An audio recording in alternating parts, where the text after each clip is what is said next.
நான் உங்கள ஒரு அரபி மொழியில திட்டினா நீங்க கோவப்படுவீங்களா? நீங்க மேபி சிரிக்க கூட செய்வீங்க. என்னடா இது மொழி அப்படின்னு சொல்லிட்டு பார்ப்பீங்க.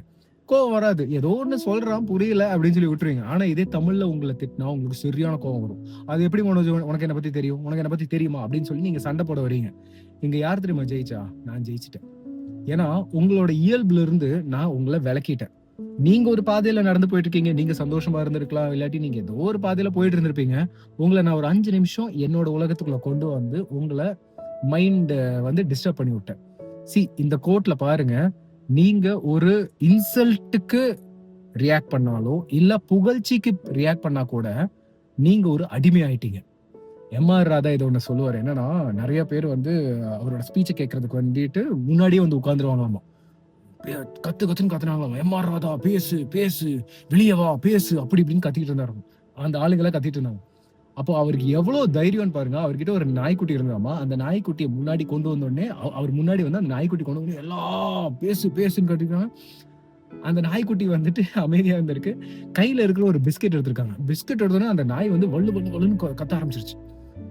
அவரு பொறுமையா அந்த நாய பார்த்துட்டு, "நீ கத்துனா நான் போடுவேன். நான் போட்டா தான் நீ சாப்பிடுவ." அப்படின்ட்டு அந்த மாரி பேசியிருக்காரு.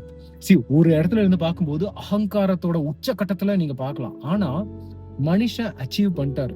எல்லாத்தோட நன்மக்களோட லைக் அந்த ஆசீர்வாதமும் அந்த கிராட்டிட்யூட் எல்லாத்தையும் வாங்கிட்டாரு. ஆனா இது ஏன் அப்படி சொன்னாரு கொஞ்சம் யோசிக்கலாமா? கோவப்படணும்னா கோவப்படலாம். இப்ப நீ பட் இன்னொரு சைடுல இருந்து பார்க்கலாம். நான் உனக்கு அடிமை கிடையாது. நீ என்ன புகழ்த்தி பேசினா கூட நான் உனக்கு அடிமை கிடையாது. நீ என்ன இன்சல்ட் பண்ணாலும் நான் உனக்கு அடிமை கிடையாது. புரியுதா?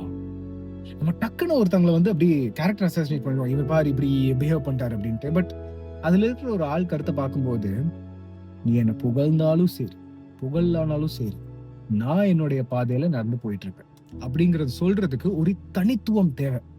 நான் உங்களை யாரும் இன்சல்ட் பண்ண சொல்ல, அதுக்குன்னு யாராவது உங்களை வந்து பிரேஸ் பண்ணா வந்துட்டு மூஞ்சி திரும்பிட்டு போக சொல்ல.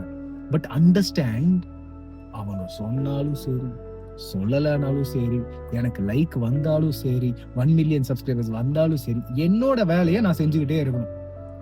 10 பேத்துக்கும் பண்ணணும், 10,000 பேத்துக்கும் பண்ணணும், 1 கோடி பேர் வந்தாலும் அவங்களுக்கும் பண்ணணும். அப்போ நான் என்னோட இயல்புல இருக்கிற வரைக்கும் என்ன யாருனாலையும் அடிக்க முடியாது. இப்போ நீங்களே வந்து you cannot influence me because நீங்க நினைச்சிருக்கீங்க உங்களுக்காக நான் கண்டென்ட் போட்டிருக்கேன். பட் இங்க நான் வளர்ந்துட்டு இருக்கேன். என்னுடைய இந்த கேமராவை பார்த்து அந்த பயத்தை போக்கிட்டு இருக்கேன். நான் புது புது விஷயங்களை கத்துக்கிட்டு இருக்கேன். So yes, I am teaching you, but I am growing. நீங்களும் இந்த சிந்தனையை கொண்டு வாங்க. No one can hurt you and no one can praise you if you are in control.